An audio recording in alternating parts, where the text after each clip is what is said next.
Això va passar, si fa o no fa, cap a l'any 1286. Eren temps de grans batalles i d'innombrables conquestes. Els reis tenien ganes que el seu país fos el més gran del món. Un d'aquests reis era el rei de França, en Felip l'Ardit, que volia ampliar el seu imperi. Estava decidit a conquerir el territori que començava a ser el que més tard es coneixeria com a Catalunya. I així, un bon dia, es va plantar a les portes de la ciutat de Girona.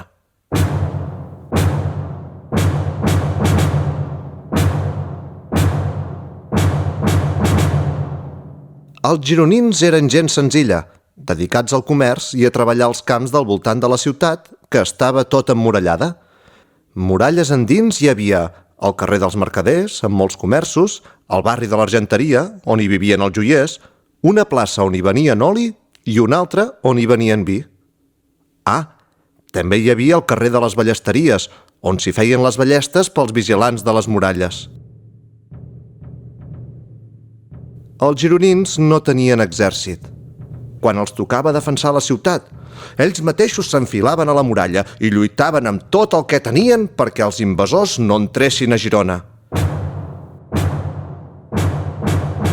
Però l'exèrcit d'en Felip l'Ardit era molt poderós. Quan els homes del rei de França es van adonar que els gironins no tenien exèrcit, es van fer un bon tip de riure. Gironins, gironinets, sou petits escafidets! Fora d'aquí! Cridaven els gironins ben empipats. Fora el rei de França! Què us penseu? Va bramar el rei francès. Ara mateix entraré a la ciutat i us ho faré malbé tot! Els homes del rei Felip eren soldats temibles. Eren molt valents i havien guanyat moltes guerres. Anaven equipats amb unes armadures molt gruixudes i unes espases que fins i tot tallaven les pedres. Estaven disposats a entrar de seguida a la ciutat de Girona. Però els gironins, armats amb pals i pedres, que era tot el que tenien, no els deixaven que s'acostessin a les muralles. Gironins, no us penseu pas que ens guanyareu amb pals i rocs. Aviat entrarem a la ciutat i us ho prendrem tot! Fora d'aquí! Fora els soldats del rei francès! Mai no aconseguireu entrar! Com que els soldats no podien travessar la muralla, van començar a entrar a les cases que hi havia a la part de fora, destrossant tot el que trobaven. Ei, mireu aquestes joies! Les duré a la meva mademoiselle. Segur que li agradarà molt. Tanta por que tenien, han fugit deixant la taula pagada. Ei, què us sembla si ens mengem aquesta gallina per dinar, Quan els homes del rei van acabar de rampinyar totes les cases, van entrar a les esglésies per robar-ne l'or i la plata. Potser no entrarem a la ciutat, però els deixarem sense ni una joia. Però en entrar a l'església de Sant Feliu, situada al peu de la muralla, va passar una cosa molt curiosa. Ei, mireu això! Quina tomba més maca. Obrim-la! Segur que hi trobarem tresors! Segur que en trobarem. Quan els homes del rei francès van entrar a l'església on descansava Sant Narcís i van voler obrir la seva tomba, es van endur una sorpresa ben grossa. De cop van sortir milers i milers de mosques que van anar de dret a picar-los. Maleïdes mosques! Deixeu els meus homes en pau! Fora d'aquí! Fora! Eren mosques de la mida d'una oliva, amb un fibló darrere el cul. Picaven els soldats francesos per tot el cos, i ben segur que molts d'ells no van poder seure durant molt de temps. El rei estava enfurismat i no entenia què passava. Només veia que els seus soldats, tan valents, no podien fer res contra totes aquelles mosques i fugien corrents. I de cop es va trobar sol davant les muralles i envoltat de gironins que el miraven amb mala cara. Ei, tu, rei de França! Què fas aquí encara? Va dir una veu darrere el cap del rei. Ei, qui em parla així? A mi, el rei de França! Qui em parla així? amb mi, el rei de França. Però qui gosa escarnir-me d'aquesta manera? El rei es girava, però no veia ningú, i cada vegada es posava més nerviós. Surt d'aquí si ets valent i te les veuràs amb la meva espasa. Ui, quina por! La teva esposa!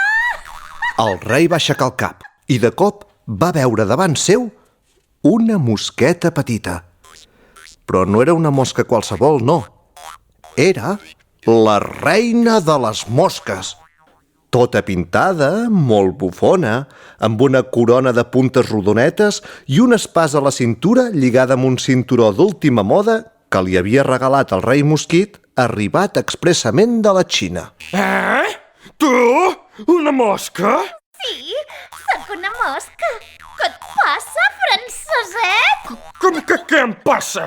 Tu i el teu exèrcit de mosques m'heu posat en ridícul davant de tots aquests gironins. Ja t'està bé, per ser tan fatxenda i per no respectar la gent de Girona. El rei va voler atrapar la mosca, però ja sabeu que això és molt difícil, i encara més si la que es vol atrapar és la reina de les mosques.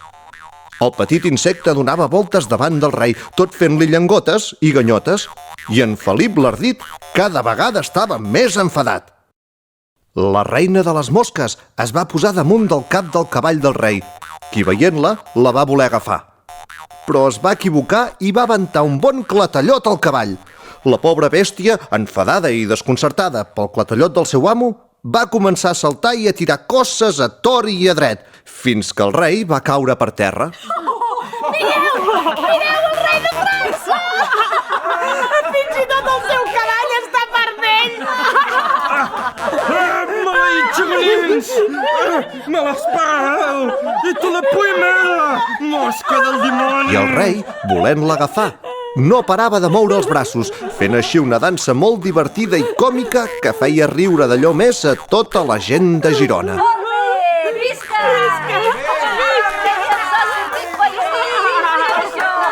Me l'esperareu! La mosca es va posar al nas del rei i aquest, en un intent per atrapar-la, es va aventar un cop tan fort que el nas li va quedar ben gros i ben vermell.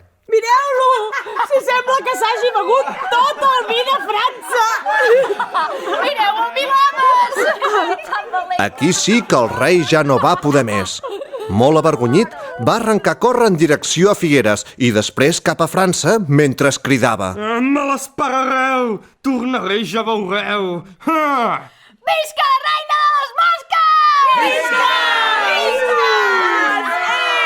Potser sí que els francesos van tornar més endavant, però això ja seria motiu d'una altra història.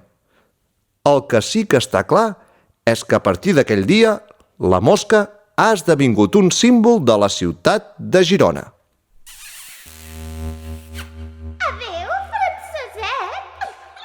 Torna quan vulguis!